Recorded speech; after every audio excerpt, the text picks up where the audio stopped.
화제의 뉴스를 골라 과학 기자의 시선으로 분석하는 과학 본색 시간입니다. 오늘은 이동은 기자와 함께합니다. 어서 오세요. 안녕하세요. 네, 자, 오늘은 어떤 이야기 나눠볼까요? 우선 시작하면서 질문을 먼저 하나 드릴게요. 예. 황보혜경 앵커는 수학 좋아하세요? 수학이요? 네. 제가 학창 시절에 꿈이 건축가였는데 아. 이과를 가지 못한 이유가 수학 때문이었습니다. 그러셨구나. 네, 이동은 기자는요?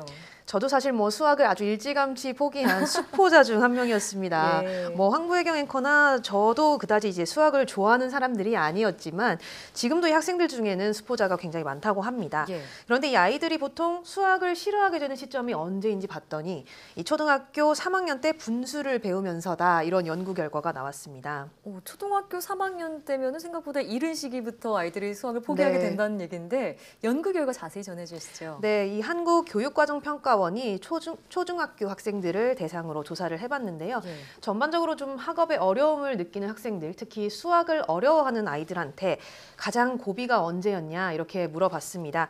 그랬더니 이 50명 가운데 48명이 수학의 분수에서 처음으로 좌절을 맛봤다, 이렇게 답한 겁니다. 예, 50명 가운데 48명이면 거의 조사 대상 대부분이죠. 대부분이 네. 수학이 어려웠다, 그때부터 이렇게 말한 건데 분수가 어렵다고 했습니다. 그 네. 이유가 뭔가요? 먼저 이 분수의 개념이 초등학교 3학년 2학기 수학에 나온다고 합니다. 네.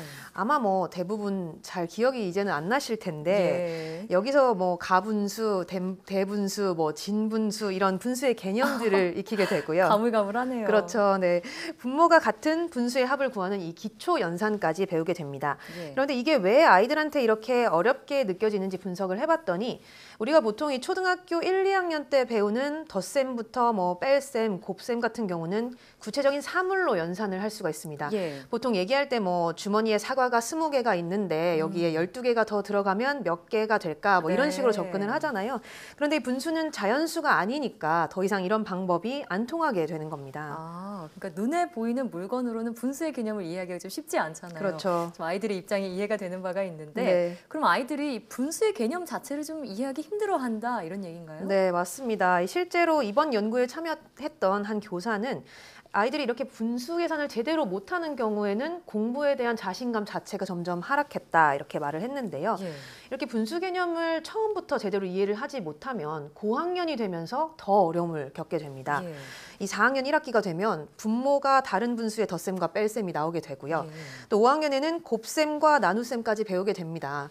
그러면 이제 분수를 이해하지 못하고 이렇게 연산의 어려움을 겪게 되면 네. 나중에 소수, 우리가 0.1, 0.2 이렇게 얘기하는 소수도 이해하기가 어렵게 되는 그쵸. 거죠. 네, 그러니까 이 아이들이 분수에서부터 이렇게 수학에 대한 흥미를 점점 잃기 시작하면서 결국은 수학을 포기하는 수포자의 길로 들어서게 된다, 네. 이러는 겁니다. 아니, 일단 수포자의 길이 저는 한 고등학생 때부터라고 생각을 네. 했는데 초등학교 3학년 때부터 그렇게 어려워한다니까 안타까운 마음이 들기도 하고요. 네. 어쨌든 분수 때문에 수학을 어려워한다는 점을 우리가 알았잖아요. 그러면 해결책을 좀 찾을 수 있지 않을까요? 네, 그렇습니다. 이 3학년 시기가 아이들에게는 수학 공부에 있어서 첫 번째로 중요한 때가 되는 거죠. 예.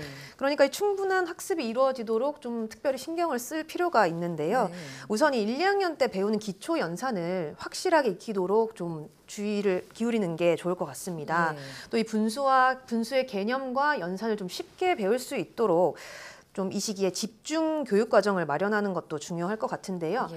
이 전문가들은 분수처럼 이렇게 새롭게 등장하는 수학 개념이 있을 때는 아이들이 감각을 사용한다거나 아니면 실생활과 연계해서 이해할 수 있는 학습 자료를 개발해 주는 것이 좋다고 말을 합니다. 예. 실제로 요즘에는 이 수학을 가르치기 위해서 놀이와 접목하는 경우를 굉장히 많이 볼 수가 있습니다. 네. 우리가 흔히 아는 보드게임 같은 경우에도 이 수학과 같이 연결해서 학습을 할 수가 있고요. 보드 게임을요? 네, 또 컴퓨터 게임을 이용해서 수학의 흥미를 유도하는 방법도 있다고 하는데요. 네. 아이들이 수포자가 되기 전에 이런 부분을 조금 참고하시면 좋지 않을까, 네. 이런 생각이 듭니다. 근데 이런 연구가 제가 초등학교 다닐 때 나왔으면 얼마나 네. 좋았을까 싶기도 한데요.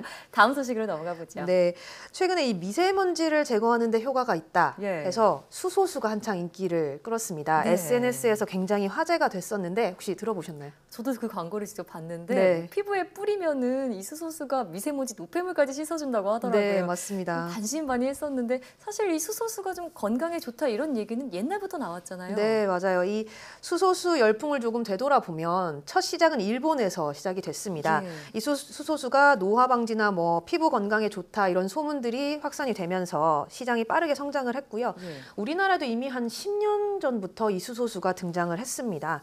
몸속에 있는 활성산소를 배출하게 해준다는 게 가장 큰 이 내세우는 강조점이었고 예. 또 뭐 아토피나 탈모, 뭐 노화나 다이어트까지 뭐 건강에 전반적으로 효과가 있다고 해서 큰 오. 인기를 끌었었는데요. 예. 심지어 뭐 수소수로 씻으면 과일이 더 오랫동안 싱싱하다. 네. 그래서 이제 습관적으로 수소수를 이용하는 분들도 있다고 합니다. 저는 또 뭐 노화 방지뿐만이 아니라 소화 불량의 개선에도 네. 효과가 있다 이런 얘기까지 들어봤는데 맞습니다. 실제로 수소수가 그렇게 건강에 도움이 되나요? 이런 의문들이 이제 굉장히 많았고 과학계에서도 논란이 굉장히 많았는데 네. 여기에 대해서 이 식품의약품안전처가 자료를 발표를 했습니다. 결론은 이 수소수가 활성산소를 없앤다거나 뭐 아토피를 치료하는 이런 효과는 없다라는 겁니다. 아, 예. 이 식약처가 이번에 수소수 관련 광고를 좀 집중적으로 점검을 해봤는데요. 미세먼지를 뭐 제거하고 노폐물 배출에 도움을 준다 이런 식으로 허위 과대 광고를 한 제품 13개 그리고 24개 업체가 적발이 됐다고 합니다. 예. 자, 그러면 수소수가 건강에 도움이 되지 않는다, 효과가 없다라는 사실이 공식적으로 밝혀진 셈이네요. 네, 뭐 식약처는 수소수 광고들이 주장하는 항산화 효과라든가 뭐 예. 아토피나 천식 등의 질병 치료를 하는 그런 효과에 대해서는 검증을 해봤더니 임상적으로나 학술적으로 근거가 없다 이렇게 설명을 했습니다. 네. 뭐 전문가들도 이 수소수가 아토피나 천식에 도움이 된다는 뭐 어떤 학술적 근거도 없다 이렇게 덧붙이기도 했습니다. 예. 자, 효과가 없다는 과학적인 근거가 궁금한데요. 어떤 네. 분석이 나왔나요? 우선 이 수소수 자체에 대해서 기본적으로 과학자들은 좀 부정적인 편입니다. 먼저 이 수소의 양을 좀 살펴볼 필요가 있는데 대기압에서 물에 녹을 수 있는 수소량이 최대 1.6mg입니다. 아주 적은 양이죠. 그러니까 이 수소수를 10리터 이상 마셔야 0.01g 정도의 수소를 섭취를 할 수 있는 거죠. 그런데 이 제품으로 나온 수소수를 보면 보통 1리터에 0.001g의 수소가 녹아 있다 이렇게 예. 되어 있습니다.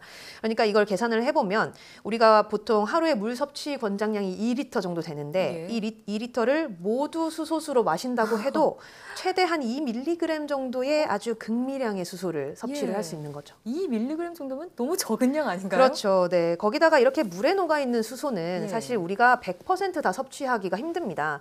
일단 뚜껑을 열어두거나 뭐 온도가 조금 올라가면 물에 녹아 있던 수소가 대부분 공기 중으로 빠져나가기 때문인데요. 예. 만일 이 물에 있는 수소를 한 100%다 마신다고 해도 몸에서 흡수할 수 있는 수소는 나노그램 수준에 불과하다고 합니다. 예. 또 우리 뭐 십이지장, 위장 이런 그 장기들이 산성을 띠고 있기 때문에 네. 여기를 지나고 나면 수소가 뭐 더 이상 남아 있을 수가 없게 되는 거죠. 그렇군요. 그러니까 수소수 자체에 일단 수소가 적게 들어가 있고 네. 그마저도 우리 몸이 제대로 흡수해내지 못한다 이런 뜻인데요. 네. 자, 그런데도 왜 사람들은 이렇게 수소수의 효능을 그냥 믿고 마셨던 걸까요? 네, 이 일부 수소수 업체들이 이 효능을 입증을 하기 위해서 그동안 여러 가지 논문들을 근거로 제시를 했습니다. 예. 그러니까 뭐 일반인들 소비자들 입장에서는 이 과학적인 근거가 있다고 믿을 수밖에 없는 건데 대표적인 것이 일본의 연구 결과입니다. 이 뇌경색을 유발한 쥐한테 수소 기체를 주입을 했더니 활성산소가 60%나 사라지고 죽었던 뇌세포가 살아났다.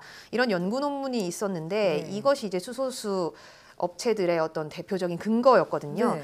그런데 사실 수소 기체와 수소수는 엄연히 다른 겁니다. 다르군요. 그렇죠. 그러니까 뭐 근거가 될 수가 없는 거죠. 네. 실제로 이번에 이 식약처 발표가 있으면서 국립암센터의 교수가 이 저명한 국제학술지에 발표된 수소수 관련 논문 25편을 검토를 해봤다고 합니다. 예. 그런데 이 수소수가 질병의 예방과 치료 효과를 기대를 하기에는 임상적인 근거가 부족해서 사용을 권장할 수 없다. 아. 이렇게 말했다고 합니다. 예, 그러면 뭐 업체들이 수소수 마케팅을 위해 활용한 논문들조차도 과학적인 근거가 부족하다는 말씀이신데요. 그런 경우가 많다고 봐야겠죠. 예, 자, 그러면 건강을 위해서 수소수를 굳이 일부러 사서 마실 필요는 없겠어요. 사실 뭐 부정적이든 긍정적이든 건강에 큰 영향을 미치지는 않는다고 봐야 하는데요. 예. 실제로 이 수소는 식품 첨가물로 규정되어 있습니다. 네. 그렇지만 이 의료용이 아니기 때문에 질병의 뭐 예방이나 치료에 효과가 있다거나 마치 건강기능식품인 것처럼 이 홍보를 하면 안 되는 거죠. 예. 물론 일부에서는 풍부한 수소가 함유된 수소수의 경우는 이 염증 완화나 뭐 이런 효과가 있다고 주장하기도 하는데 예.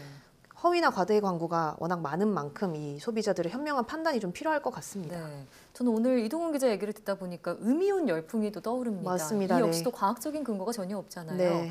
이렇게 부정확한 정보로 이득을 취하는 그런 기업들에 대해서도 좀 강한 제재가 이루어져야겠습니다. 네. 오늘 말씀 잘 들었습니다.